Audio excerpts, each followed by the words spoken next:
Last time on Riverdale, scandals, drama, murder. That's crazy. That's okay. Our presumably drowned Jason Blossom was discovered dead at the river's edge by our favorite semi-gay couple, Kevin and Moose. Upon further inspection, Jason's corpse was found with a bullet hole smack dab in the center of his forehead. This accidental death in the small, quiet town of Riverdale has now become a murder mystery. In far more important news, we previously watched Archie have relations with the music teacher Miss Grundy, as well as Betty's new friend, Veronica, right after Betty made her feelings for Archie quite clear. Welcome, viewers, to Riverdale and Back Again, the unofficial companion podcast for the fantastic show Riverdale. I am Velvet, and this is Rosal. Hi. And today we are covering episode 2 of season 1. The episode starts with our narrator, Jughead Jones, typing away about Jason Blossom. He says everyone was hoping that Jason would somehow be found alive. And because remember, when we thought Jason had drowned, his body was never found, so it wasn't 100% certain. There's then a little montage or like flashback of where they would usually see Jason when he was alive. And one scene was of Jason and Cheryl sharing a milkshake while Jason was giving full eye contact. Full eye contact. It was very uncomfortable. Sharing one milkshake, one singular milkshake, with his sister. 2 straws. So apparently he did that a lot. Jughead then says the only way we'll find the truth is through an autopsy or a confession from someone with a guilty heart. And we pan over to Archie. Archie is in bed, struggling to sleep. Remember last episode, Archie and Miss Grundy talked about hearing a gunshot early morning of July 4th while they were canoodling in the forest. Miss Grundy tried to assure him it was just fireworks, but now that Jason was found with a gunshot wound, even our swell Archie can't help but put the pieces together. I love that none of this episode is serious. I can't. Everything's the funniest line. Everything is the funniest line. Also, Archie in this bed is just drenched. He is drenched in sweat. Misted. Like a mist machine is in that room. Dewy, moistured. It's a lot. It's a lot. I don't know if you probably mention it soon, but I do. In case. Right here. Shirtless, sweaty Archie grabs his phone. Shirtless, sweaty Archie grabs his phone to text the one person he could trust and confide in, Betty Cooper. Yes, the same Betty Cooper whose heart he just broke by making out with her friend Veronica. Archie goes to his window, still shirtless.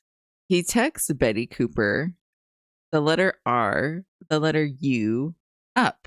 Can we talk? And Betty replies, no. And no. Archie goes to his window, still shirtless, and remember, Archie and Betty live next door and their windows face each other. So he begs her through text to talk to him. She goes to her window, sees him, and turns off her lights. Go Betty. Not even Archie's abs could save him this time.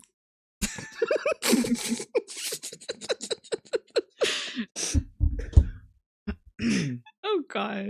Then Archie bolts out the door, still shirtless, mind you, and is just booking it down the street in the dead of night. As much as the show wanted us to know that Kevin was gay last episode, they want us to know that Archie has abs this episode. This dumb idiot runs up to Miss Grundy's house shirtless. Yes. Could put on socks and shoes. Oh, and shorts. I think he puts on shorts too. He was in his underwear, yeah. But no shirt. We don't have time for that. No shirt. And he's going to Miss Grundy's house, which is extremely sketchy, right? He's a student. Yeah. And it's nighttime and he's shirtless. He could have put a hoodie on. Anything. It would have covered helped his face. So yeah. Not good if someone walks by. Not the best to look. I don't support Miss Grundy and I want her to get caught and everything, but Archie, discretion. serving himself on a platter. Literally. God. So anyways, Archie bangs on the door like a maniac and barges in. He's crashing out about the gunshot, and Miss Grundy is still holding firm that they cannot go to the police in fear of getting caught and the consequences of that. And she also says, I could get fired. You could get expelled. Like, oh, big deal. I know. Oh, no. I have a hard time believing Archie would get punished in any way for this. True. Every single person in this town knows that he's dumb. Yeah. Everyone. He kind of has a free pass. He does. And he's also not an adult yet. True. That might help. It might help his case. Does he look like a 30-year-old? Yes. But in the show, he's 16. Exactly. We cut back to Archie's house. We have Fred, our beautiful single father, making breakfast and being cute with their dog Vegas. Fred asks Archie where he snuck off to last night, and then he makes a comment that he's been hearing him sneak out ever since he was 8 years old to hang out with Jughead. 8 years old seems super young for me to sneak out. It does. It does, right? Yeah. Also, he waited until now to reveal that to him. Yes. So what if he's so 8 years? It's been 8 years. It's been 8 years. But if you're 8, you're like in at most 4th grade. Maybe. Yeah, that's kind of crazy, actually. Isn't that kind of crazy? It is. Anyway, Archie, of course, lies, and Fred attempts to open a conversation so Archie can talk about whatever is bothering him, but Archie again dodges his father's love. Best dad Fred is not mad at Archie. He just asks that Archie doesn't go for any more midnight runs until they catch Jason's murderer, which is totally fair. Totally fair. Yeah. Next, we cut to Betty in her room, and her parents enter. I believe this is the first time we're formally introduced to Betty's dad, Hal Cooper. He's explaining that him and Alice are going to be out late, presumably working. I don't think it's been plainly said, but they do both work at the Register, which is a newspaper journalism place. We did see them at the Register in the literally the montage opening scene on the first episode. Oh, they were outside of it. They were both exiting it. Okay. Which is kind of cool. It is cool. After watching it 80 times, I finally noticed it. But yeah. Hal says, I just wanted you to know it's going to be a late night for us. And Alice is like, oh God. She's like, it's going to be a lot of late nights for us. I mean, accidental drowning? Who cares? But a sociopathic son of the wealthiest family in town murdered? Now that's a national obsession waiting to happen. Yes. Alice smiling ear to ear. She's so happy. I just love that. Who cares? Who cares? Hal then basically tells Alice that she's being insensitive, and then she interrupts him to say, I could do Hal. Well, he's barely in his grave, Al. And before he could even finish that, Alice says, can you warm up the car, Hal? I'll be right down. Kicks him out of Betty's room. Oh my God.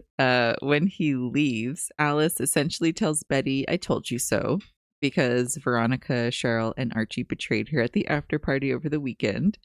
Alice says, no more Cheryl, no more Veronica, and Betty agrees and says, no Archie. And then we instantly pan to Archie opening his door to Betty on his porch. So Betty is asking Archie to walk her to school. And, Betty just can't lose. She resisted her mother's manipulation once again, and she drew her own conclusions from this big mess of the after party. What a queen. Her and Archie talk a bit. He apologizes, and they still want to be best friends. I do get a little bit of a vibe, though, that Betty is trying to kind of speed past the issue and move on without really dealing with it. I guess we'll see. Now we're in Riverdale High. People are laying flowers and such at Jason Blossom's locker. Archie is there pondering when none other than Jughead Jones sneaks up behind him. Hi. It's a little ominous. Jughead says, do you think I can use Jason Blossom's death to get out of PE? Sorry, coach. I'm just too depressed and freaked out right now to do pull-ups. So to me, this is Jughead kind of extending an olive branch after they had a falling out over the summer. And may I just say, too many people are extending olive branches to Archie today. Betty first, and now Jughead. So everyone's just, wants to be friends with Archie. The two broken hearts. Yeah, the two hearts that Archie broke are still pining for him. Boom. Archie kills the vibe and says to stop joking. Jughead is unfazed, though. Jughead then says, look, it's the rich kids from the Goonies. And the camera pans to the football jocks. And then Jughead takes his leave. So we're getting a little bit more setup for Jughead. He is unathletic, edgy, a bit cringe, and has, as he says, sardonic humor. One of the jocks, Reggie number 1, shoulders Jughead as he's walking away and says, "Watch it, Wednesday Addams," which is, is that really an insult? True. It's not. Archie sees this happen, by the way, and does absolutely nothing. Absolutely nothing. No, just walks away. Bad friend. True. And also, we just realized, too, Jughead literally could have just stayed next to Archie and he would have been fine. He wouldn't have gotten pushed. He literally walked out of his way to pass the jocks. He and did. Then got pushed.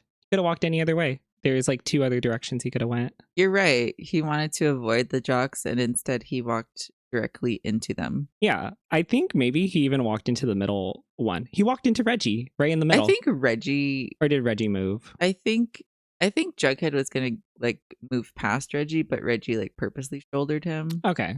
But still, he could have gone any other way. Yeah. Or he could have stood next to Archie until they passed. Well, it would have made more sense if he went the opposite way. True. It's but okay, it's Riverdale. We needed to get the Wednesday Addams quote. Exactly. They really want us to know that Jughead is, alternative or dark or whatever. Brooding, yes, very, very much so. Further down the hallway, we have Betty and Kevin, who is reminding us that he is, in fact, gay, in case you forgot. He asks if we are 100% sure if Archie is straight. And honestly, we're asking that too. No straight man has that body. That's right. He says no straight man has that body. And honestly, it is kind of true. It is kind of true. No 100% straight man has that body. It's all for Jughead. It's all for Jughead. At 16. At 16. That's the craziest crazy thing. Go ahead. You know what's coming. Talking about Archie's body, Betty decides, speaking of bodies, Kevin, have you gotten what did she say? She's have you gotten over finding Jason's body in the water? How are you doing? Yes, that's basically what she says, right?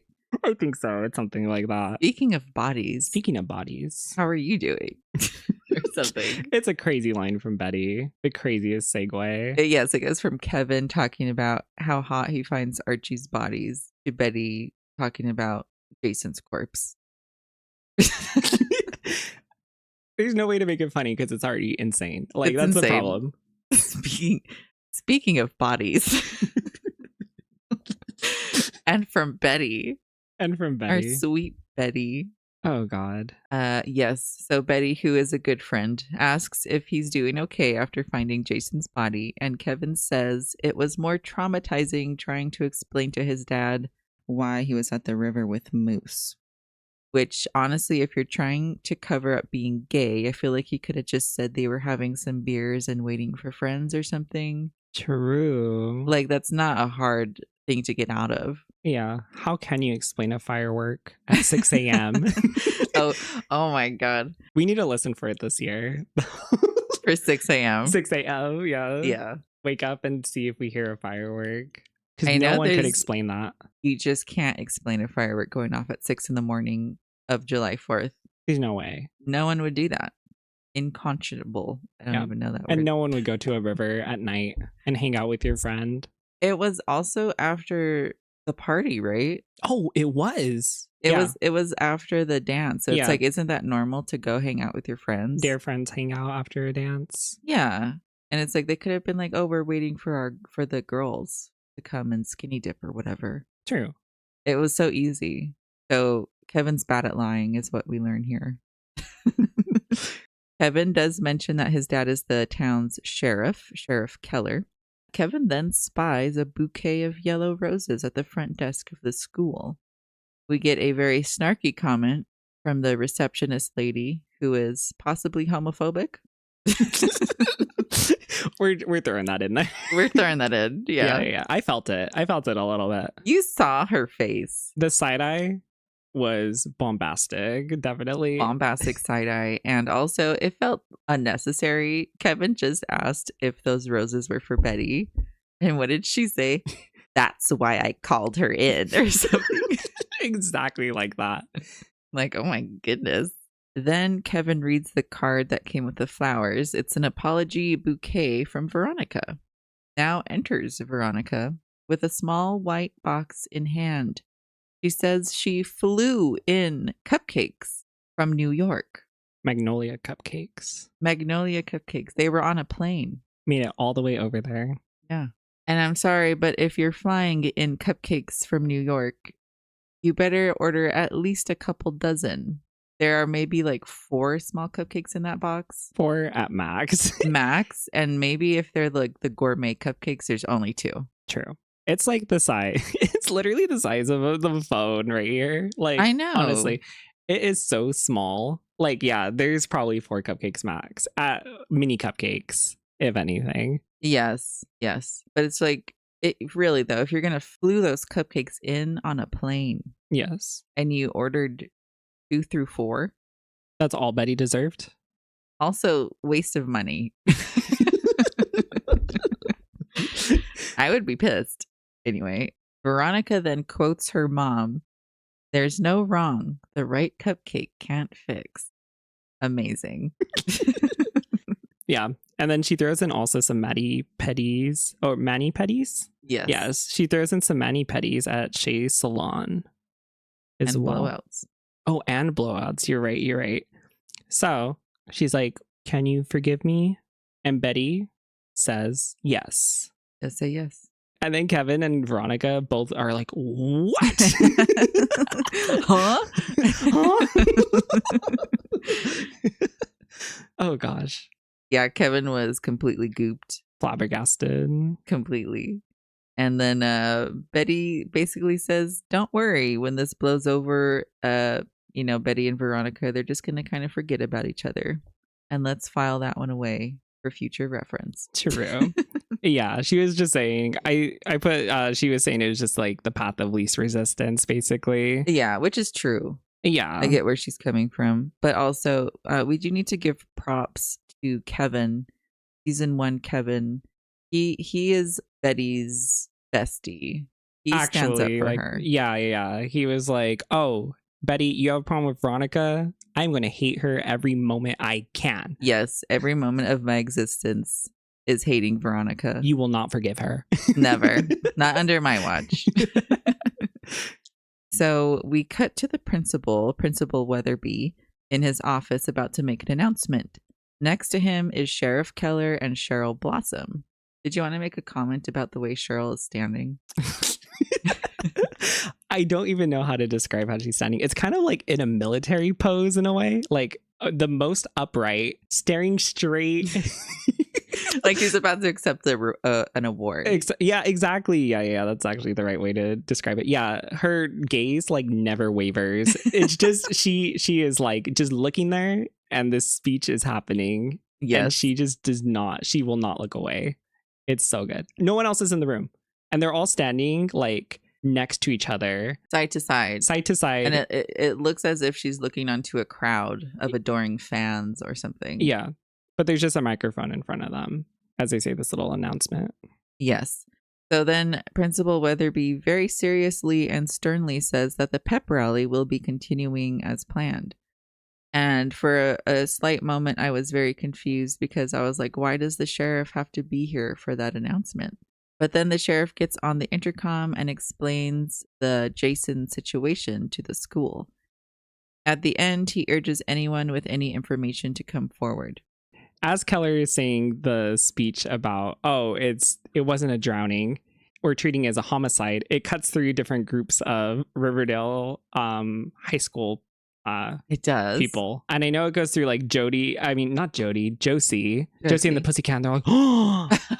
But the best one is it cuts to Miss Grundy playing the cello.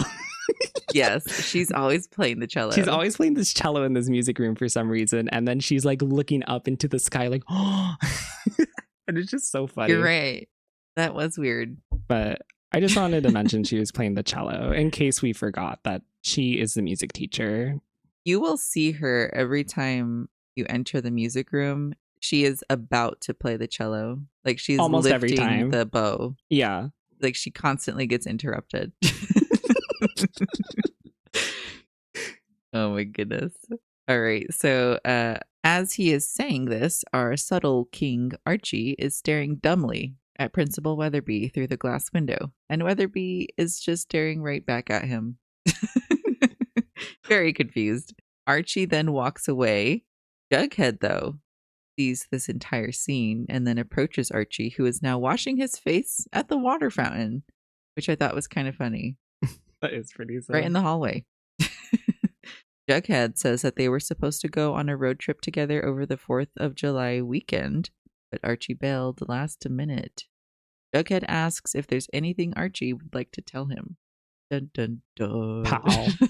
Oh, pal. Pal. Yeah, don't forget the pal. Is there anything you'd like to tell me, pal?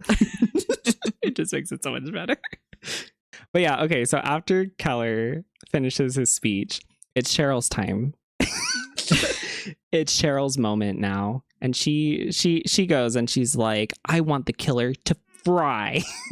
Very intense. I want him to suffer. And then she's like, I for one have my suspicions. Hashtag Riverdale strong. And then she instantly goes back into the accepting the award pose. Yes. For the rest of the scene. I just love how intense that sentence was, whatever she said about, going in Old Sparky and frying or something. Oh, yeah. And then hashtag Riverdale, or what did she say? Hashtag Riverdale strong. Hashtag Riverdale strong. And then directly back to the pose. Yes. Yeah. It's great. Okay. That's all I wanted. No, it was funny. That was another one of those scenes where it was like there was too many things to talk about. There's too many things happening, but the Cheryl pose just like completely distracted me the whole time. It was important. Yeah. She was glowing. He was performing for that room that no one was in. No one was in. Now, brace yourselves. We cut to biology class, and so much happens in the span of like 10 seconds. So first, Archie walks past Jughead, who does have an empty seat next to him, ignores Jughead. We then see Cheryl crashing out because she's being interrogated by her cronies about Jason's death. Yeah, no, they're interrogating Cheryl, and they're all like, wait, you said he drowned.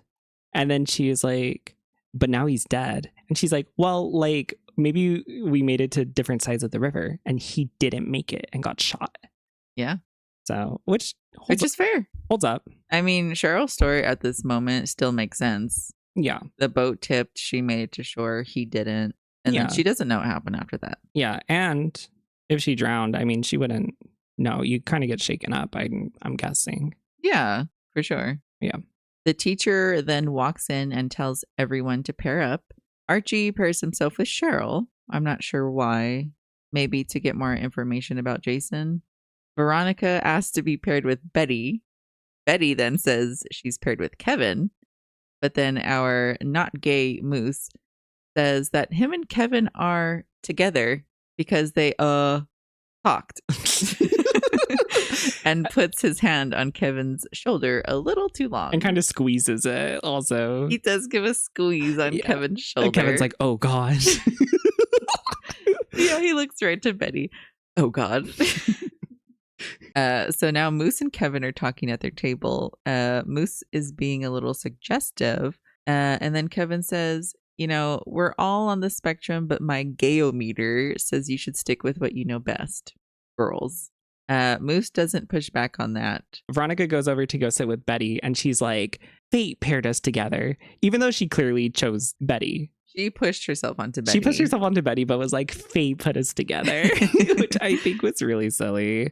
All right, so Archie is kind of giving his condolences to Cheryl, and then asks if the police have any leads. Cheryl iconically says, "No, you ghoul." One of my favorite lines from her. It's so good. But she does think it's someone they all know based on her intuition. Yes. But yeah, Cheryl is like, also said, unless you are at Sweetwater River or know how Jason was shot or who shot Jason. She does. She says it right to Archie. So hard for something. I mean, she didn't know, but it was just the way she said it. It really hit Archie's guilt. You could tell that Archie's heart just started pounding when she said that. Instant panic on Archie's face. Oh, I think right when that happened, though, Archie did start having the flashbacks of July 4th with Grundy, which he had in the bed earlier this episode as well. Yeah, so we're seeing, guilt. Yes. And dumbness. We're surprised he's able to feel it. No, honestly. So the subject today in biology class is frog dissection. Archie offers to do it for Cheryl. And Cheryl's like, why? Because my brother's being dissected as we speak? I'm fine. And then she stabs the frog so loud that the entire class turns toward her. Would you like to do your best rendition of the noise it made? Oh gosh, it was like, it was like, like it was crazy. Yeah, even Jughead turned around, which is surprising. I wouldn't think. Yeah, Jughead even Jughead was shocked. Yeah, and she's like, I'm doing amazing. And then we get a great transition. We are now at Jason's autopsy with Dr. Curdle. He's asking someone to step closer to the body. From the shadows walks Alice. Who appears entirely too intrigued by this autopsy. She's paying off Dr. Curdle to divulge information before it's released because, of course, she needs the inside scoop. In small bills only. Small bills only. Dr. Curdle says that Jason's corpse has ligature marks on his wrists and signs of cryopreservation, suggesting that Jason's body was bound and preserved in a cold environment at some point. Dun dun dun. But wait, it was summer. It was summer. There is no ice. Nope. It couldn't have been the river. And also he had ligature marks, so. Oh, yeah. So yeah, someone bound him up. The murder investigation, the plot thickens. We have no idea what happened to Jason, other than he was shot in the head. Someone bound him up, and he was preserved in a cold environment. Now we are back at Riverdale High during lunch with Betty, Kevin, and Veronica. They're gossiping a bit about Moose, and Veronica says that she ships Kevin and Moose. Kevin says, well, of course you would. You're a big city girl with loose morals. No one laughs. Strike one. Yeah, it was not taken as a joke, nor should it have been. Kevin is, firing shots at Veronica for being terrible to Betty. Yeah. So we love Kevin. As he should. Yeah. Kevin goes on to say that Moose has a girlfriend, Midge, and that he wishes Moose would just stay in the closet. He does say this as they approach Archie, who is giving him a stern look. If you missed it, it's because Archie and Veronica just kissed in a closet, which broke Betty's heart. And then he's like, not the literal closet. I also like how he's like, how can someone named Moose be that fluid? Also, which is kind of funny. Which is true. Yeah. Moose. No one thinks gay if they hear a man named Moose. Yeah. But yeah, this is strike 2 against Kevin. Yes. So far, 2 jokes didn't land. Yeah, that's true. None of his jokes were landing this conversation, but they landed on us. Yes. In our hearts. In our hearts, yes. In this house. Did you want to mention the lunches? Oh, yeah, I didn't write that down because, okay, yeah. I don't know how to mention it, though. So I will mention, while Betty, Veronica, and Kevin are walking to the lunch tables, Betty is the only one carrying a tray of lunch. So she's not beating the accusations from Cheryl. that she has a lot on her plate right now.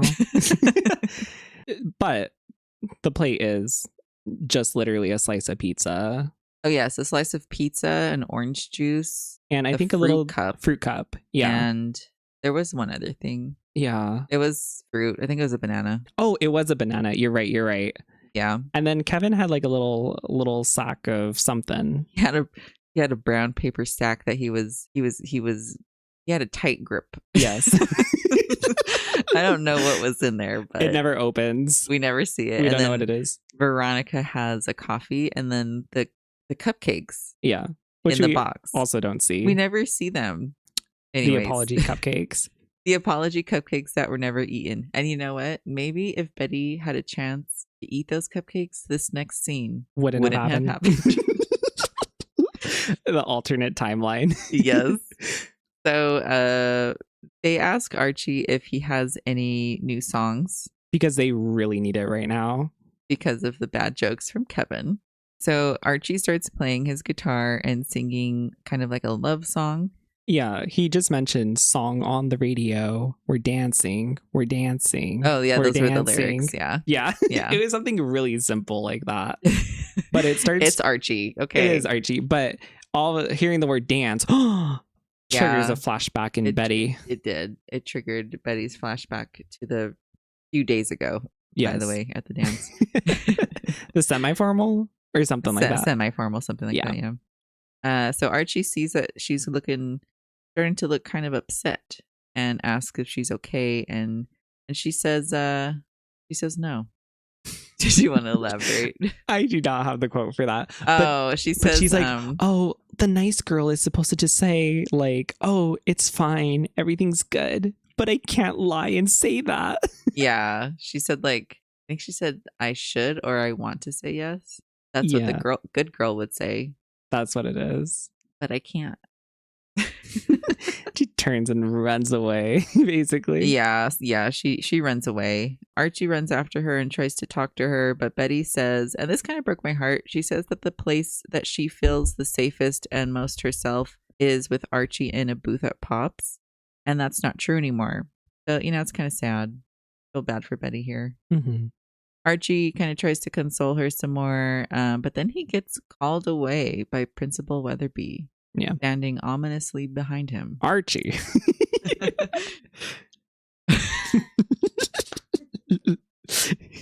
You have the perfect voice for Principal Weatherby. He's not even close. You play them together. They're not even the same thing. It's perfect. Yeah. So it cuts to Archie and Weatherby kind of behind a building now. Yeah, the craziest first line gets said where he's like, it seems like you're kind of in a pretty good place right now, as he witnessed. That's true. Yeah, as he witnessed Betty cry run away from Archie. You know what? Good point. I didn't even notice that. That's so funny. My favorite quote from this conversation from him was, I wish I could say it like him, but it was like, this morning in the hallway, you wouldn't meet my eyes. Why? Why? Which I thought that was a very intense thing to say to sweet dumb Archie. But Weatherby basically says, if there's something you need to say, now's the time. Yeah. And full on Weatherby was lying, because when Archie walked up to the room and saw them doing the announcement, Archie did lock eyes with Weatherby for a while, and then it just got awkward and he looked away for like a split second. I completely agree. I thought that was one of the funniest scenes, was Archie and Weatherby looking at each other through that glass. It was so awkward. And then all of a sudden it's like, you couldn't even look at me. Yeah. And it's like no, he clearly looked at you. It was just awkward. Like, why was Weatherby also not looking forward like Cheryl? Yeah, why was he looking at Archie? Yeah, like why was he staring out the window? It's a little weird. Yeah. And then it's just also kind of weird that Archie was the only one walking in that hallway at that moment.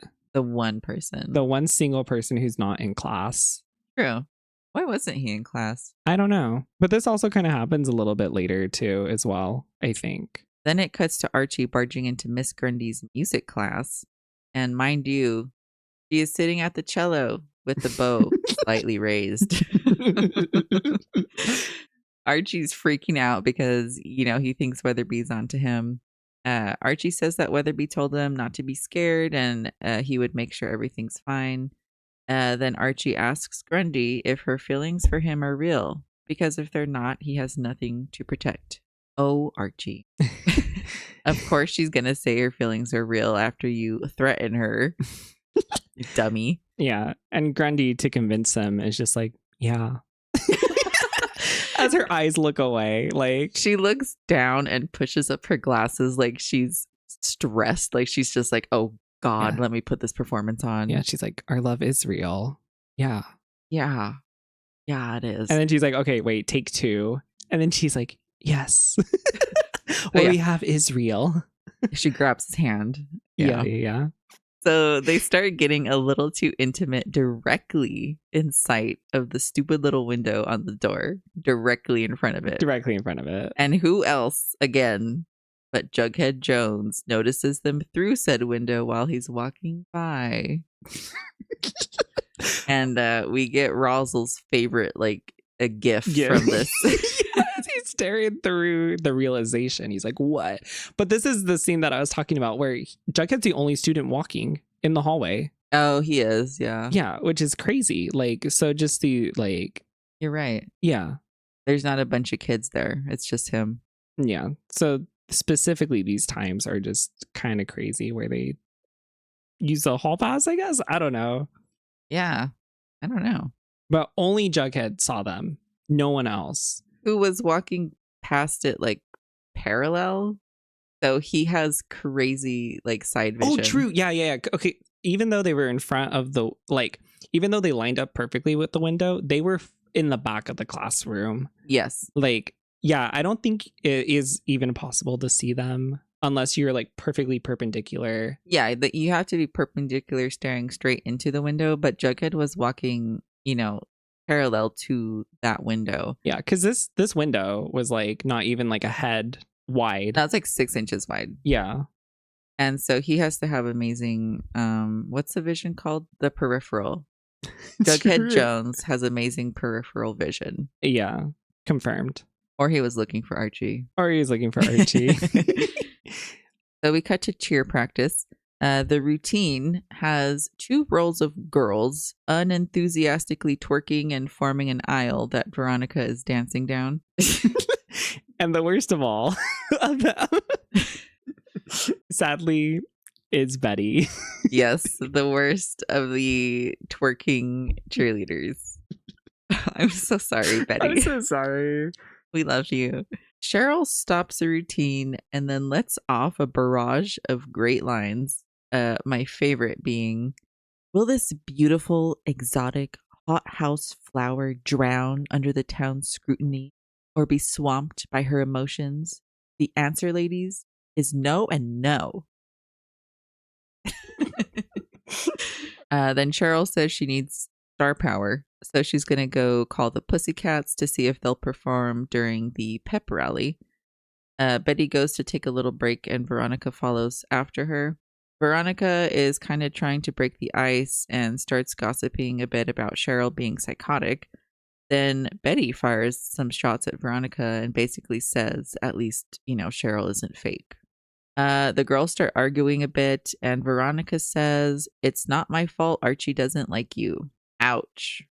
But true. You can kind of tell Betty sees the sense in what she's saying, but she's still rightfully salty about it. But then Veronica tries to save herself. And she's like, if that's what you're thinking. Oh, yeah. She says, it's not my fault Archie doesn't like you. If that's what you're thinking. And then she starts to pin it on, it's stupid Archie's fault. It's stupid Archie's fault.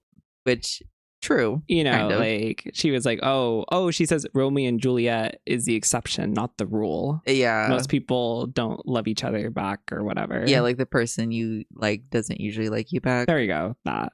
So Cheryl absolutely noticed them arguing and then slyly pops in to announce that the Pussycats did agree to perform. Only to them too. Little, she saw them arguing and she was like, perfect. And she's like, oh, what's going on here? Yes. Then Betty invites Cheryl to go to the mani-pedi blowout appointment that Veronica gifted Betty. Veronica says, don't do this. And Cheryl says, Butt out, closet monster. You have forfeited your right to take the high and mighty road. Butt out, closet monster. I love that so much. Another one from Cheryl. She has really, really good, like, quick quotes and then insane long quotes. Now, Cheryl is evil, but we do love anyone who stands up for Betty, even if it's just this one time. True. Veronica is pissed. It's because they didn't eat the cupcakes, so. They should have just eaten the cupcakes. Yeah. You know, she probably would have forgiven her if they had the cupcakes. These are cupcakes, let me remind you, flown in. From New York. By plane. 2 cupcakes. 2. Probably. And they're probably the most delicious cupcakes you've ever had in your life. Yeah. Oh, I do want to mention too, the first time she shows her the cupcakes, she's like, I got these for you as an apology, but I'm going to hold on to them till lunch. Yes. Mistake 1. That was, you know what? If she just gave Betty those cupcakes, this whole episode would have been completely different. Yeah. So we cut to Pop's diner now, where Veronica's mom, Hermione, is now waitressing. Remember last episode, Hermione tried to get a job at Fred's company, but Fred couldn't hire her because of her husband's fraud and embezzlement scandal. So Veronica is at the diner right now, encouraging her mom, when suddenly Archie walks in to pick up a to-go order. Hermione learns that Archie is Fred's son, and she pushes Archie to walk Veronica home. That's right, listeners. Go walk my daughter home while you take your takeout. True. And all this was, like, the dialogue interaction between the two was, hi. Hi. It was. And Hermione was like, you guys are in love. She pushed it. She pushed it. So Archie does walk Veronica home. And on their way, they have like a nice conversation about Betty. We are reminded that Betty is and always has been amazing. So yeah, so Archie and Veronica are walking home, and they're both talking about the things that they messed up with Betty with.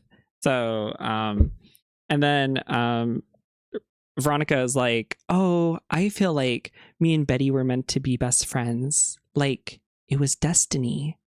Yes. And then Archie was like, oh, well, like Betty, she tutored me every single day in 2nd grade because they wanted to hold me back. But Betty, the Betty tutored me every single day so that I wouldn't fail. And so we'd stay in school together in the same grade. And then because of that, Archie kissed Betty and asked her to marry him. Yes. And then Betty replies in 2nd grade, mind you, oh, little Archie, we're too young. Ask me when we're 18 and I'll say yes. Oh, little Archie. Oh, little Archie. I love that quote. And like Archie puts on a little accent for that. He does. So he is doing an impression of Betty. Oh, little Archie. Oh, little Archie. I just love the Betty awareness in 2nd grade that they needed to be 18 to get married. Yeah, I just think that's so funny. Betty, like, she was smart. The reality kicked in instantly. Like, hyper aware child. Yes. It's crazy. Yeah, so Betty's basically been carrying Archie through life. Basically. Yeah. And was a good friend to Veronica. And Veronica messed it up. And look what they did. Yeah. Betty just deserves the world. Yes. But she's too perfect. That's right. And that's her biggest that's her biggest character flaw. Yeah. You're too good. Yeah. All right. So now we are in Betty's room with Cheryl. Cheryl compliments her room and then kind of straddles Betty and starts doing her makeup and has like a strangely intimate conversation. Yeah. Were you uncomfortable? I was uncomfortable. It was a little weird. They were very close. And then Cheryl was just trying to like be nice in a way. It was nice. She was like, let me try to relate to you. Yeah, she was being nice in the weird Cheryl way. Yeah. But then Cheryl starts getting kind of like intense and aggressively asking questions about Polly, Betty's sister, and her relationship with Jason. And finally, Betty's like, "Why are you asking so many questions about Polly?" Yeah. And this would have been fine too if she was just like, well, what do you think about this? Like, No, if it it was was just one aggressive. single question, but she's Mhm. like, what do you think? What do your parents think? Oh, well, I thought this. Well, maybe it was this. Maybe it was that. And then Betty was like, why are you asking so much? Yeah, what's going on? Like Cheryl just started to kind of go the bonkers for a second. She went off the rails. Yeah. So yeah, Betty asks her like why she's asking so many questions about Polly. And then Cheryl calls her a dumb cow. Because you dumb cow. Because you dumb cow. It's just another great line from Cheryl. It's so good. But yes, so Cheryl calls her a dumb cow and says that she thinks Polly murdered Jason. Cheryl then gets off of Betty and goes to sit at the vanity. And this is a crazy move because, like, okay, so she just insulted her. Yes. And then she was like, let me turn my back to the person I just insulted and use her mirror. True. I don't know. It's kind of a crazy move, to be honest. I feel like Cheryl would do that, though, because she's really confident. Yeah, and then yeah. she knows that Betty's like a sweet girl. True. You're right. In the background, our sweet, lovable Betty is transforming into a Betty we have never seen before. The camera starts like above her head, like you can't see her at all. Yes. In the next frame, you see Betty rising into the camera frame. Slow rising. Slowly rising into the frame. Her eyes kind of bugged out. Bugged out, pissed, like bloodshot. It's such a good scene. So Betty gets in Cheryl's face now and tells her, "Get out of my house before I kill you." Which, yes, Betty, yes. But also maybe not the best wording if you want the murder accusations away from your family right now. True though. Yeah. It's not looking good for Betty in this moment. Literally just thought Polly killed Jason, and then Betty's like, you know what? I'll do this myself. Yes. I'll get rid of the other twin. Cheryl, for the first time, looks a little scared. She looks a little concerned for her safety. I wrote, she is shook. She's shook. Yeah. Mm-hmm. You finally like actually see the fear in her eyes. Yeah. So it's kind of nice to see the face crack on Cheryl for once. All right. Now we are with Archie again. I'm going to have my little crash out here. It's dark outside. Crickets are chirping. Streetlights are on. Archie is still holding that bag of Pop's takeout food. The last scene we saw him with that Pop's bag was during the daytime still, when he was walking Veronica home. So you know that food in there is cold and stale. And out of everything Archie has put his father through, this would be the one that would end me as his dad. This is the one. The biggest sin. Yeah, I would be so pissed. Anyways, as Archie approaches his house, he finds Jughead Jones sitting on the stairs to the porch. Jughead gets straight to business and tells Archie that he saw him and Miss Grundy in the music room. It kind of sounds like Clue when he says it. I saw you, Archie, and Grundy in the music room. It was very Clue. Which I do love. I do love that. Archie starts freaking out and tells Jughead to lower his voice because his dad's inside. And Jughead's just like, dude, I'm trying to help you. Jughead asks Archie how long it's been going on with Miss Grundy, and Archie spills all the tea. Not only does he talk about his relationship with Grundy, but he also talks about the fireworks / gunshot he heard with Miss Grundy on the 4th of July. Yeah, because apparently him and Grundy hooking up was only one of the reasons he's been acting weird. And Jughead says, there's more? Which, fully, if Archie didn't say that line, he would have been fine. Yeah, I think Archie wants to tell someone. Yeah, like he just can't not hold it in. He had to get it out. But it's just like, dude, you had You could have had a stopped. way out. You could have stopped there. Jughead probably would have been like understandable. Yeah.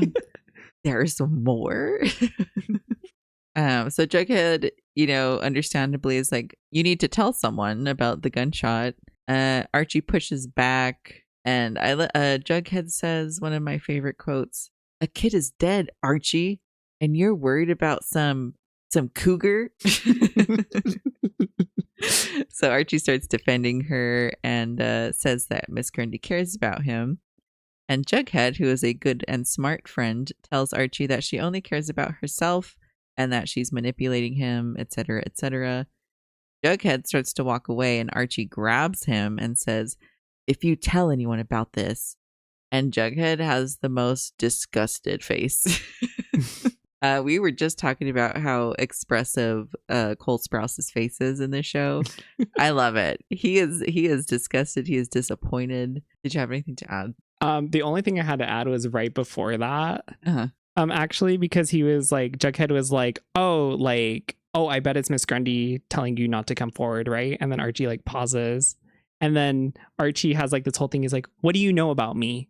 And then Jughead's like, this line. He's like, "I used to know this guy once, little Archie." No, but he's like, "I used to know this guy once. He always tried to do the right thing at least." And then that's when he starts leaving, and Archie grabs him. Yes, and that's when Archie grabs him. So at this very awkward, intense moment, Fred, Archie's dad, walks out very happily and tells Jughead to join them for their very cold takeout. But Archie says that Jughead was just leaving. Yeah. Hands on hips, Fred Andrews. Both hands. Both hands. It's such a weird scene. Also, okay, this is something I do have beef. So I know, like, obviously you have beef with the sun going down, which is true, that food has to be cold and soggy, and it has to be disgusting. Yeah. And it's just funny because it's like in this little small bag. But also too, okay, here's the thing. Like, they probably only ordered 2 burgers at most. So how did they account for Jughead maybe like being there? Like, there's no way there's enough food for Jughead. Okay, Fred Andrews absolutely would have given his burger. No, he would have given it. Yeah, he would have. He would have. But it's just funny in the sense of like, Fred waited all day for that burger. He waited all day, and if this is what was gonna happen, and like they were gonna eat together or whatever, like literally, Jughead and Archie could have just ate at Pops. Yeah. I don't know. It's just kind of funny. Like, it's just funny that like I know there's 2 burgers in there. There's only 2. There's only 2. Like, there is 2 cupcakes, but there's only 2 burgers in there, and it's just like, but Jughead likes to eat, so then it's like, he could have eaten those 2 burgers. He could have eaten both of them. Yeah. So I don't know. I just think that's kind of funny in a sense of like, hey, like, we don't have enough food of Pops, but hey, do you want to eat Pops with us? But are you joining us? Yeah. I think that's so funny. Oh my god. Now we're in Betty's room once again. A shrill horror tone plays at the sight of Betty's ponytail. This scene gets us every single time. Like, it's so dumb. It's so good. It's so stupid. I don't know why. It's like actually like the most scariest like spooky noise. Like, it's a spooky noise. It's the spookiest noise, and nothing's happening. Like, it's like in a horror movie if you saw like a jump scare ghost in the back of the hallway or something. But it's like showing a tree. Yeah.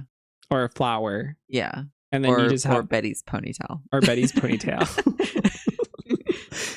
Alice then comes storming in with Sage to banish the evil spirits, meaning, of course, Cheryl Blossom. Alice says she wouldn't be surprised if the Blossom family sacrificed Jason to some dark pagan god they worship in that insane mansion. So Betty starts asking if she can go visit Polly, and Alice kind of dodges the question and once again tries to steer Betty away from her friends. Alice asks, "How many times are you going to let them hurt you?" And Betty says, "Until I learn my lesson, Mom." Iconic. This is also the second time, though, that they do mention Betty slaying her dragons. as Oh, well. yes. Alice is like, I'm so proud of you for how you stood up to that dragoness, Cheryl Blossom. And in the first episode, it was Veronica. Because Yes. after Betty made the cheer team, Veronica was like calling Archie over Yeah. and saying, "You're gonna slay your dragons One by at a one. time," or something. Yeah. And it was asking to the dance, which I thought was funny. Yes. Yeah, so we have a dragon theme going on. There's a dragon There theme. is a dragon thing going on. I do think it's funny that Alice is just like throwing shots at Veronica, Archie, and Cheryl the whole time. And then the instant Betty asks about Polly, she's like, so anyways, about Veronica, Cheryl, and Archie. No, she completely dodges it. Yeah. It's so good. It's so good. Master manipulator. Master manipulator, definitely. We're at the student lounge. Well, we have one little scene right before that, actually. Oh, do we? Yes, there's a scene. It cuts to Riverdale High at the in the lockers. I do have that written down. Yeah. And Veronica and Betty are standing like on opposite sides. Their lockers are directly across from each other. Mm-hmm. And Betty is like, Veronica, you were right. Oh, yeah. Yeah. She's like, you're right about Archie. My mom is crazy. I might never see Polly again. And the boy I like doesn't like me back. Yeah, exactly. Yeah.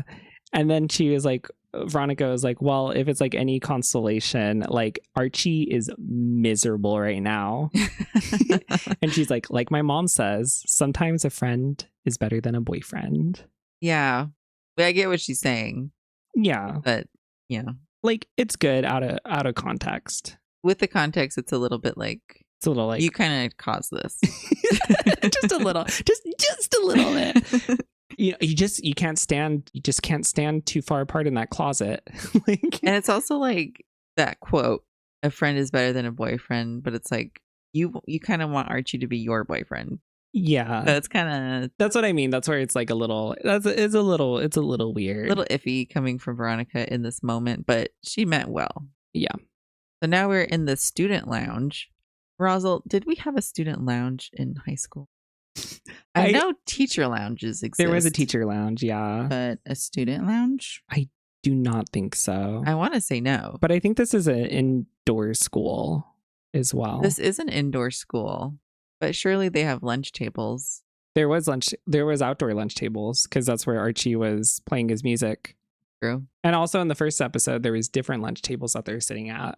Yeah. Fancy school. I guess it's just a fancy school, or, let us know, listeners. Did you guys have a student lounge?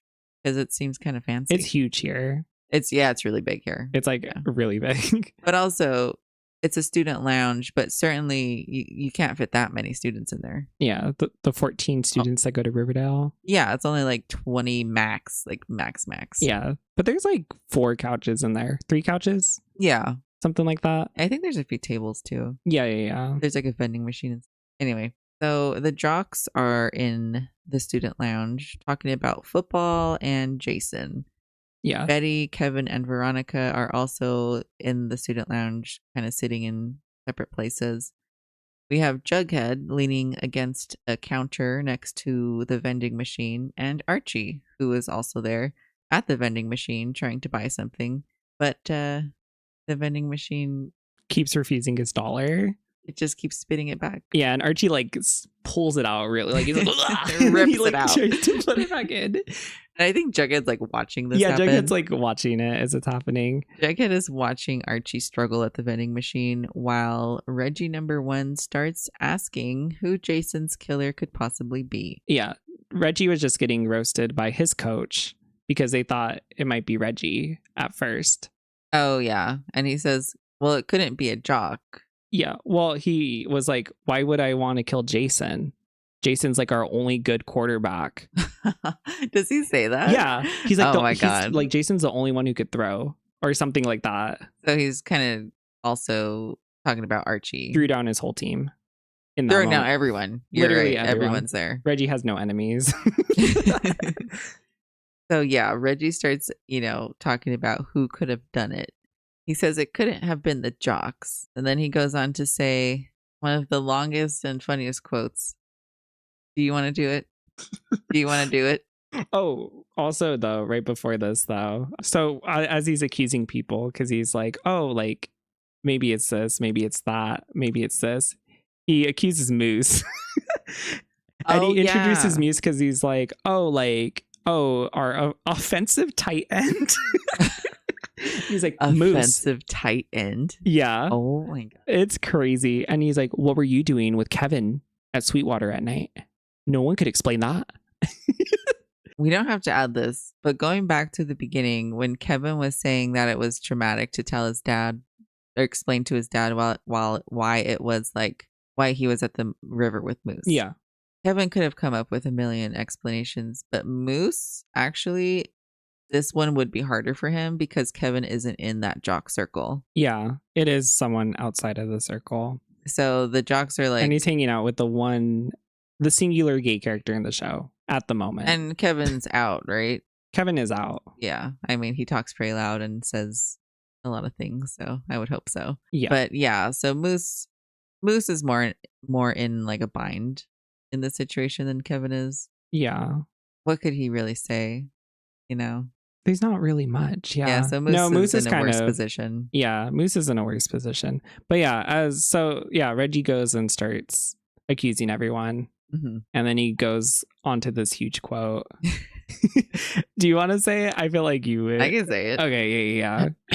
Reggie says, "Isn't it always some spooky, scrawny, pathetic internet troll too busy writing his manifestos to get laid?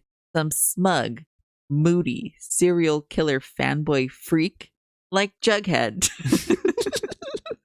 And this is the moment where it cuts to Archie struggling with the dollar bill, and I feel like Jughead's like going in between those two conversations or two like that, and then it cuts to him looking at Archie. I feel like he's like getting overstimulated right now because it's just the and then Reggie's just like roasting him on the other side. Yeah, you're right. Yeah, like it's just there's a lot happening at this moment for Jughead. Yeah, I kind of took it like Jughead's trying to ignore Reggie a little bit, you know, but Reggie just kept going. He did just keep going. And then, do you want to do the Jughead's reply? Oh, he starts talking about the body, Reggie. Oh yeah, yeah. And then he's like, oh, like he was like, so Jughead, how was it shooting Jason? And he's like, you didn't do stuff to the body, did you? Or something like that. Yeah. And like after. And then to which Jughead replies, "It's called necrophilia, Reggie. Can you spell it?" And then Reggie's like, and then jumps over the couch. just goes to pummel like Jughead. Yeah. But Archie goes and like cuts him off. Yeah, Archie intervenes. Reggie kind of keeps talking crap, and then Archie lunges at Reggie. Yeah, because he starts accusing, like, it's like, oh, now it's a Blood Brothers thing with Jughead. It's a creepy, like... a creepy Blood Brother pact. Yeah. Because all of a sudden, you can't have friends at Riverdale. Nope. No. Moose can't be friends with Kevin. I mean, definitely friends. Not just friends. And Jughead can't be friends with Archie. Ooh, Archie and Jughead have been friends since they were children. Yes. Mind you.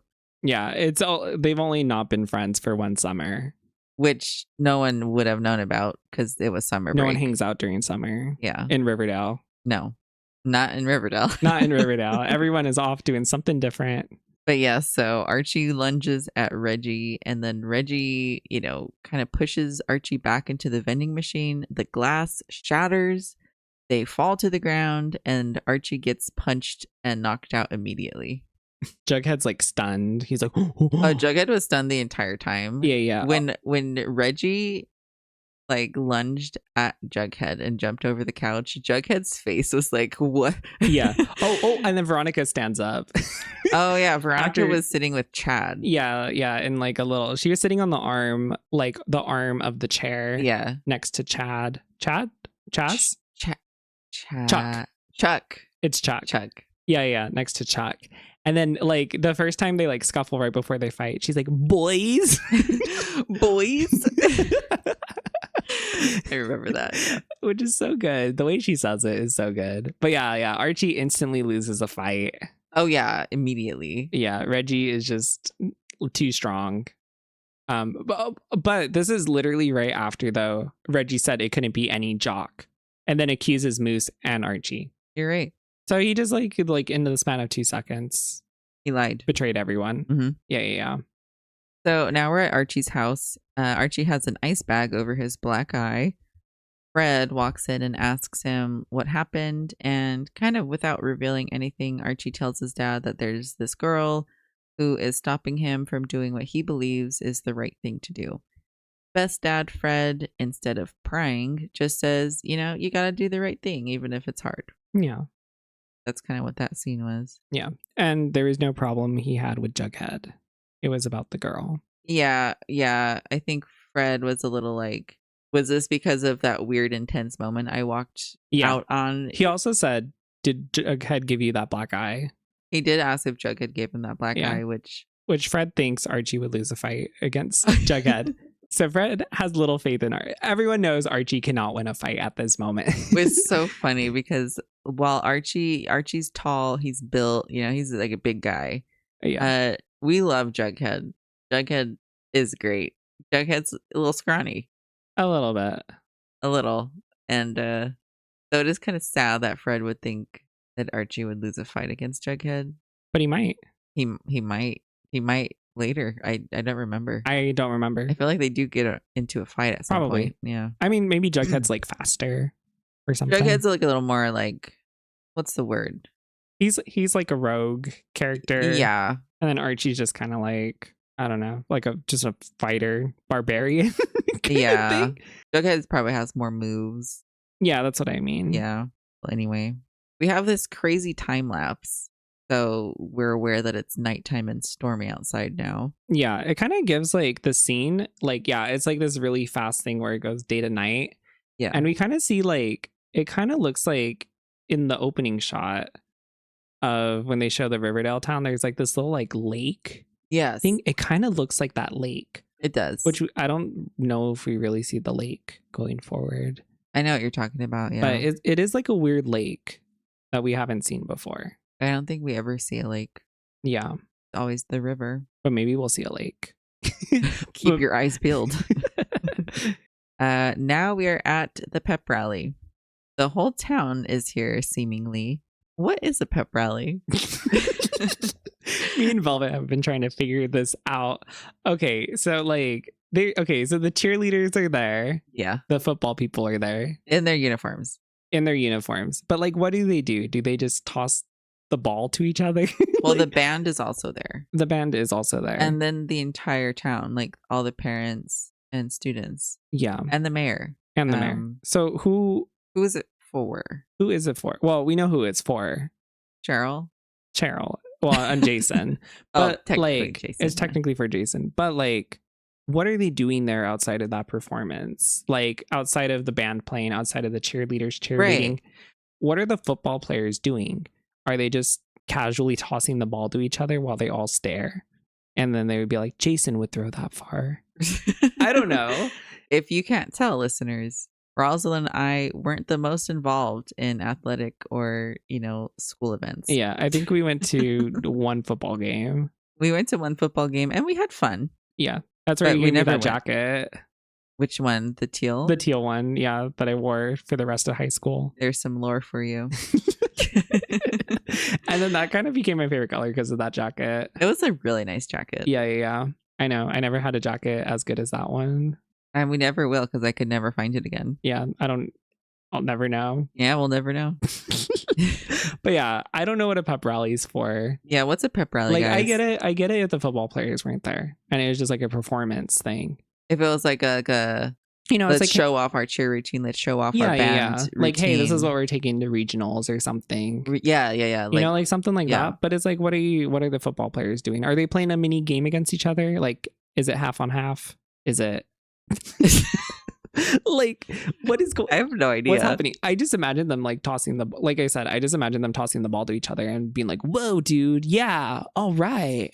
Yeah, I mean, by its name, a pep rally, that would be like you're having some sort of event to garner spirit, to make people feel good, right? Yes. That's all. But it has no purpose other than fun? Question mark. So yeah. Anyway, we'll figure out what a pep rally is at some point in our lives, but maybe not. Or if anyone else went to a pep rally, what happens? Yeah, let there? us know. Do you pay? Do people give money? Do you get tickets? What do the football players do? What do the football players do? I get everything else. I do not get the football players. Yeah, because they play football, but there's not a football game. Yeah, are they like? I feel I feel like they'd be like handing out stuff. It's like you make the football players hand out stuff or That'd something. be cute. Yeah, but they're not doing that. But they're not doing that in this show. Not in this show. Anyway, the whole town is here. The whole town is here. Archie runs up to a drink table where the notorious Miss Grundy is loitering by. Because of course she volunteered to be part of this pep rally. She always has to be part of the school events. Yeah. So far there's like two teachers that have been revealed. The biology teacher and Mr. Grundy. Phylum. Yes. And then yes, Miss Grundy, the music Who teacher. only plays the cello. Only the cello. Nothing else. We never see her class ever. No one's never have. No one's in there ever. Every free period that is what she has. Yes. But yeah, so there's two teachers to the school so far. Oh no, there's also the coach. We have the coach. Oh, the coach. Yeah. So we have three people holding up Riverdale High. Yes. But yeah, but somehow let's just pretend that the school is actually staffed with teachers. Why is Grundy at every single event with a child? Like you want to know why? It's because she's a predator. Like she knows she's gonna run into Archie in all these situations. Apparently, a pep rally has the football team, and Archie's in the football team. And she's like, you know what the great idea is? Handing out drinks on the field next to the football players. Yes, that's where I need to be. Yeah, that's the most appropriate place for me. I mean, she's probably trying to get another football player, but she could be. She definitely is. But like, come on, like you need to know Archie is gonna be there. Like, I know. Oh God. So Archie tells Miss Grundy that he is going to come clean about the Jason situation, and if she is not there with him, that he'll try to keep her name out of it. And then we see Jughead. He heard Archie. He heard Archie from like 200 feet away. Yeah, and then his little head turns away. Like it looks and then it turns away. Yeah, he kind of sees Archie looking or talking to Miss Grundy, and then he looks away. And this is the best scene in the entire show. The only scene that matters. Yes.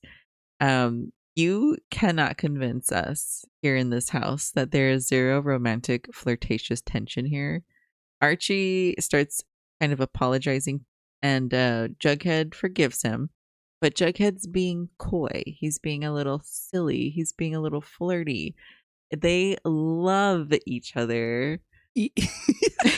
Yeah, Jughead's like eyebrow like kind of like twitches, like it has like this little twitch, and then his like eyes kind of like, I don't know, like what's the way you look at someone when you love them? Yeah, the sparkle is like glistening in his eyes. Glistening eyes. Like you have not seen Jughead this happy before. So happy. He's like the blushing is happening. Yes, like, they're blushing. They are blushing. And you could tell like his smile. It's like it makes me and Rosal giddy when we're looking at it, and it's because they love each other. Fight us. It's the only reason. Fight us. They love each other. So like Archie's like, oh, I didn't mean all that stuff I said about you or whatever. And then Jughead's like, it's cool. And then there's like then it shows his face, and yeah, like all those emotions are showing. And then he's like, what? We're not going to hug in front of this whole town. And then he was like, oh, like we'll just nod like bros or whatever, and suppress our emotions. But you could tell. And then he was like, oh, like are we like, do you want to? Oh, what does he say? He said something about being friends or something. Can we be friends again or something? Something as friends? Yeah. To be discussed. And then then Jughead is like, to be discussed over many burgers, over many days. They love each other. Yeah, and then as Archie goes and runs back to his pep rally. Jughead is smiling. He is glowing. He's glowing. There's no other explanation. No, you'll never convince me otherwise. I know. So while Archie's running away from Jughead, he bumps into Betty, who immediately shows concern for him because of his black eye. And then Archie gets whisked away by the other football bros. And we're now at the stage where the mayor of Riverdale, Mayor McCoy, is giving a speech. She introduces the Pussycats and reveals to us that Josie is her daughter. So the Pussycats perform a rendition of Sugar Sugar while the River Vixens do their cheer routine, where we do unfortunately have to see the unenthusiastic twerking again. Yes. You know what kind of bugs me about this scene now? Like, actually. Oh, what? It's not actually like something bug, but what's weird is just like Cheryl and Veronica, because they're like put in the center. They just never have pom-poms. They don't. And it bugs me. Like, could they not afford another set of pom-poms? Like, doesn't it make you look at them less because there's not something moving on their hands? For sure. Like, I don't know. I feel like that bugs me. I don't know if cheerleaders do that, where it's like, oh, whoever's the main one doesn't have the thing. Yeah, let us know, guys. Or whatever. But it's just weird that like both of them. But Betty has pom-poms. Betty does have But she pom-poms. never really has like a scene in this at all. And I also noticed, speaking of pom-poms, that most of the girls have yellow pom-poms and then a few of them have blue pom-poms. Oh. But I didn't notice that. it would make sense if Veronica and Cheryl had blue pom-poms and then everyone else had yellow, but that's not the case. I feel like that would have been better. It would have made more sense. Yeah, but I just think it's weird in a sense of like, hey, look at me. I don't have pom-poms. I'm like the lead dancer, the lead cheer person. I don't have pom-poms. Yeah, because I feel like that's something you look at. Yeah. Like, it's like, oh, hey, Catches that's your eye. something moving. Yeah. But that bugs me for some reason. Rightfully so. At the end of the cheer routine, Cheryl gets on the stage, and then the coach announces the Riverdale Bulldogs, which is the football team. The Bulldogs crash through a banner, which Rosal noticed kind of sounds like a gunshot. It kind of does. I don't know if that's like, I was talking about this. I never been to football games, so I don't know if that's how they actually sound. Well, this is a pep rally. Oh yeah, pep rally. Yeah, so I never been to a pep rally. Yeah, I'm a liar. We've been to one football game. Yeah. Never been to a pep rally where you run through like the giant poster of yourself. What's that about? Yeah. What is that about? But like, I don't know if it sounds like like it was really loud. It sounded loud. like that. Yeah, there's like some echo there, but there was like a gun. I don't know. There was a gun sound to that or whatever. It did sound gunnish. Yeah. Archie is leading the way through this banner, and he's looking and smiling at Cheryl. Yes, which is also kind of crazy. Why Cheryl? Why Cheryl? He could look at the audience. There's the audience, which I There's just realized right now. Betty. Oh, there's Betty. Veronica. Yeah. There's most importantly Jughead Jones. But for whatever reason, he chooses to look at Cheryl. Then Cheryl, while looking at Archie, instead sees her brother Jason. Yes.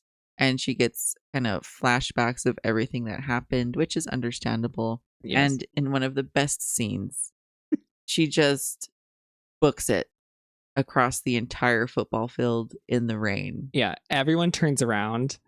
Watching. Everyone turns around watching. It once again cuts to every single person there. My favorite is Josie. Yes. And her arms are like out, like what? Like what? Because Cheryl was just on stage with Josie, like hugging her, basically. Yeah. Josie was waiting for her to do her speech.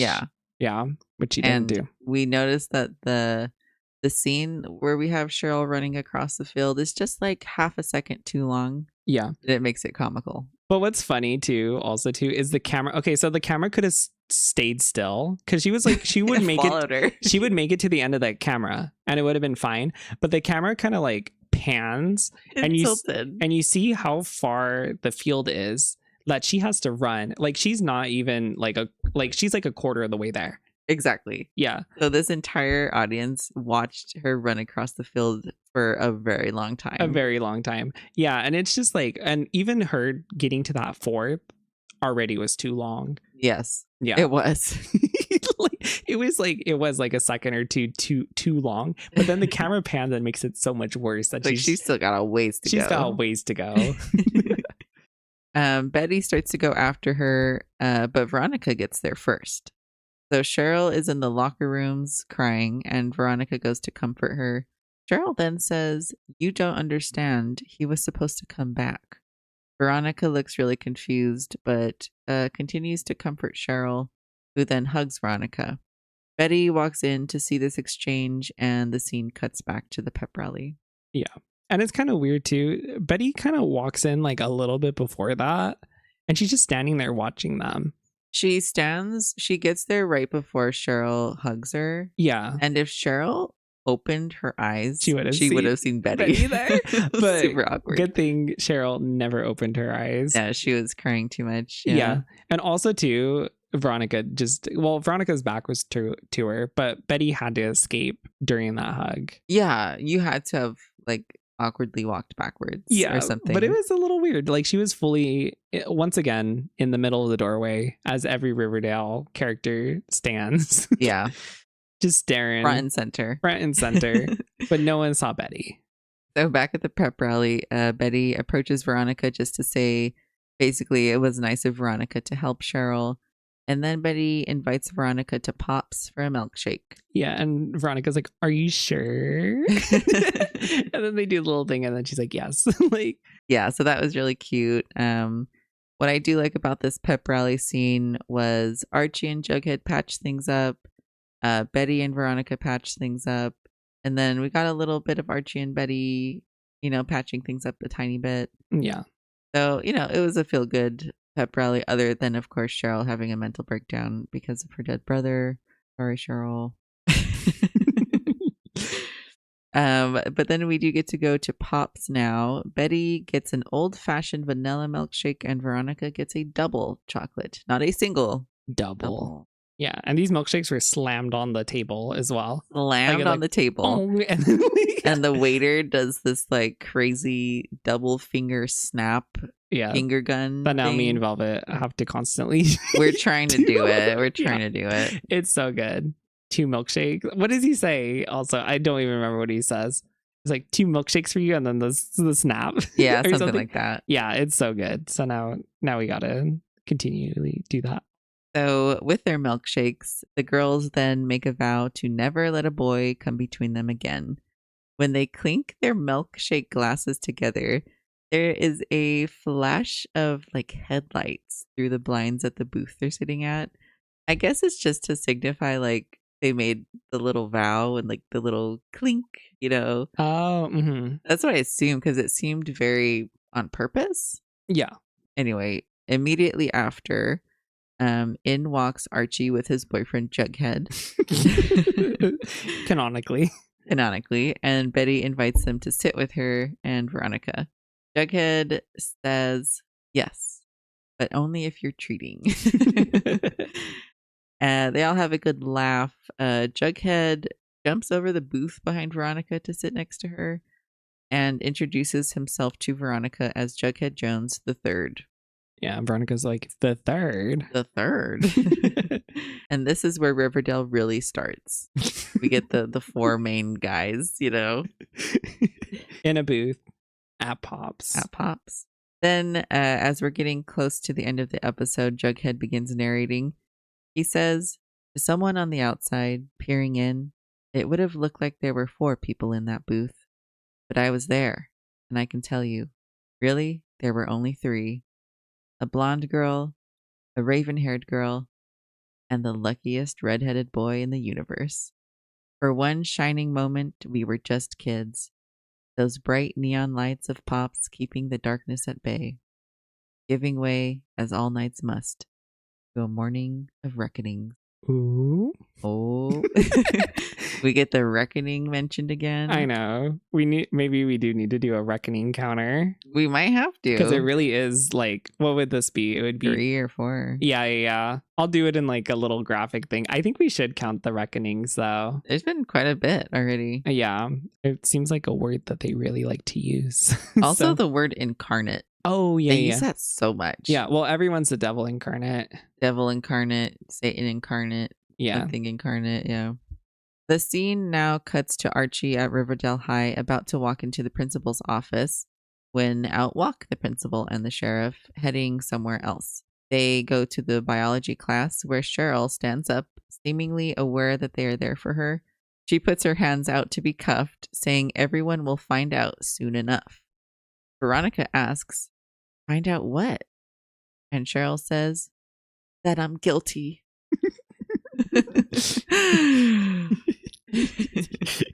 With Jughead still narrating, we learn that the autopsy of Jason Blossom revealed that he did not die on July 4th, but over a week later, which is today. Which is today. That wraps up episode 2 of season 1. And we are running out of time here, so before we let you go, let's share our favorite quotes of the episode. Mine 100% has to be, "It's called necrophilia, Reggie. Can you spell it?" That's so good. I'm struggling with mine. I mean, of course I love "Oh little Archie." Oh, little Archie. Yeah, but no, I do love the Jughead quote to the it's so long though, but I love it. The "to someone on the outside peering in, it would have looked like there were 4 people in that booth, but I was there and I could tell you, really, there were only 3.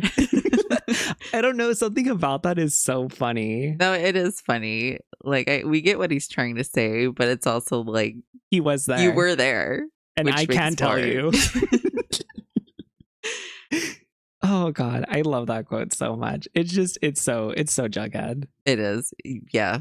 Yeah, very edgy for no reason. But also, mind you, in that booth, there were 3 people who loved Archie in that moment. True. He not only had a blonde girl and a raven-haired girl, but he also had Jughead Jones. He did. The third. The third. The third and the third. Yeah, exactly. So Archie is the luckiest redheaded boy in the universe because Jughead loves him. True. That's your favorite quote? I think so. The end one. I was really struggling, but I feel like that. You say that one a lot. Yeah. I could, yeah. It was 4, but there was only 3. Yeah. I don't know. It's something about it. No, it's funny. It's so good. You talk about that one a lot, yeah. Listeners, we would love to hear what your favorite quote of the episode was, as well as any other comments or questions you might have. So if you can, head over to the YouTube comment section and please let us know.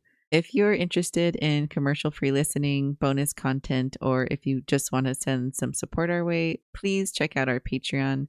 You can find us on Spotify, YouTube, and Patreon, all under Riverdale and Back Again. We will be uploading the next episode next week, so make sure to follow or subscribe so you don't miss it.